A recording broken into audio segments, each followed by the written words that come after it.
ট্যানটানা hello everyone, আমি মৌসুমি চলে এসেছি আর একটা নতুন ব্লগ নিয়ে। হ্যাঁ, ভাবছি এই মেয়েটা হঠাৎ করেই এত রাত্রেবেলা 2টো বাজে যায়, এখন কোথা থেকে উদয় হলো। আরে হ্যাঁ, আজকে কেক বানাতে বানাতেই আমার রাত পেরিয়ে সকাল হতে যায়। এই কেকটা কার জন্য বানাচ্ছি জানো? তারা সব বলছি। এখানে লিখতেই পারছো আর কি লেখা আছে, পুচকু। আর এতগুলো কেক কেন বানিয়েছি জানো? কারণ পুচকুর জন্মদিনের পরের দিনই ছিল আমার বোনের জন্মদিন। সো গাইজ, আজকে আমি ফাইনালি রেডি হয়ে গেছি। আর কোথায় যাচ্ছি বলো তো? আজকে যাচ্ছি পুচকুর জন্মদিনে। হ্যাঁ, এই শাড়িটাই কিন্তু আমি বারুইপুর থেকে কিনেছিলাম। আরে আমি কিনিনি, আমাকে স্যার কিনে দিয়েছিল। আমাকে কেমন লাগছে বলো তো? আমার তো বেশ ভালোই লাগছিল। তারপর আমরা চলে গেলাম সোজা জন্মদিনে। আর দেখতে পাচ্ছ পুচকুকে কত সুন্দর দেখতে লাগছে। দাদাভাই কিন্তু এই কেকটা নিয়েছিল, আর পুচকুকে আমি গাড়ি কেকটা দিয়েছিলাম। কেন বলো তো?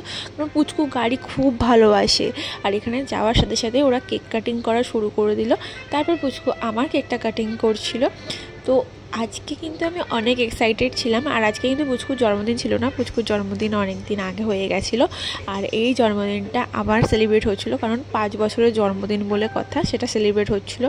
তো তারপরেই শুরু হয়ে যায় আমাদের নাচা গানা। কারণ আমি তো গাইস এবারে পুচকুর জন্মদিনে ফুল মজা করেছি গাইস, ফুল টু এনজয় করেছি। কারণ পুচকুর অন্নপ্রাশনে আমি প্রেজেন্ট থাকতে পারিনি, সেই মিসিনটা কিন্তু আমি পুচকুর জন্মদিনে একদম সুদে আসলে উসুল করে নিয়েছি।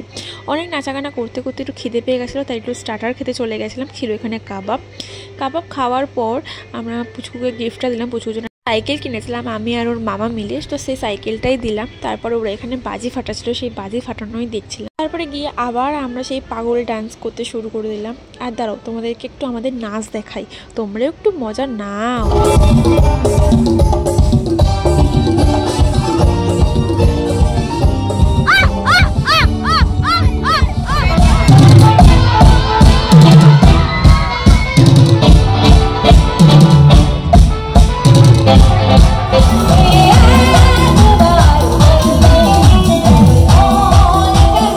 এবার তোমাদের একটু প্যান্ডেলের চারপাশটা কেমন ছিল একটু ঘুরে দেখে। এতটাই সুন্দর দেখতে লাগছিল গাইস, অনেক ভালো লাগছিল না দেখতে? আমার তো বেশ ভালো লেগেছে।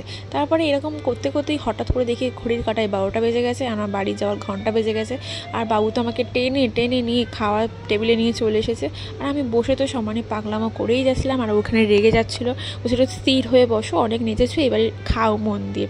আর আমি তো পাগলামো করেই যাচ্ছিলাম। তারপরে দেখো মেনুতে কী কী মেনু ছিল তোমরাই দেখে নাও। আর হ্যাঁ, তোমাদের তো বলতেই ভুলে গেছিলাম, আমার দাদাদেরও কিন্তু নিমন্ত্রণ ছিল। তাই দাদার একটা ভাই এসেছিলো।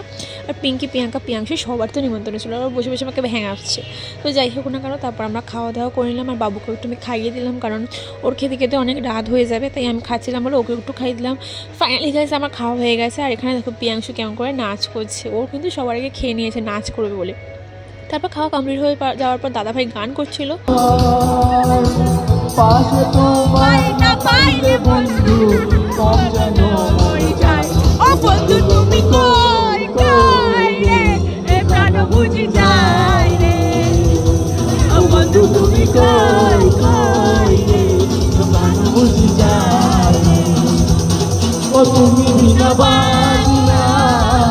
তারপর আমরা আবার একটুখানি পাগলদের মতো নেচে নিলাম, সবাই মিলে একসাথে নাচলাম। সবাই কিন্তু চলে গেছিলো, তাও আমরা সবাই এরকম পাগলদের মতো নাচছিলাম। তারপর নাচ ফাচ কমপ্লিট হতে হতেই আমাদের 12:30 1টা বেজে যায়। আর দাদা ওদিকে পরশু দিনকার সকালবেলা যেহেতু বাড়ি যাবে, মানে কালকে সকালবেলা যেহেতু বাড়ি যাবে, তাই জন্য তারা দিচ্ছিলো। তো গাইজ ফাইনালি এইভাবে আজকে আমরা পুচকুর জন্মদিনটা এত সুন্দরভাবে সেলিব্রেট করলাম। তো কেমন লাগলো তোমাদের এই ব্লগটা অবশ্যই জানিয়ে। তো আজকের মতো টাটা, সবাইকে গুড নাইট, ভালো থাকবে। দেখা হচ্ছে নতুন কোনো মিনি ব্লগে। আজকের মতো টাটা।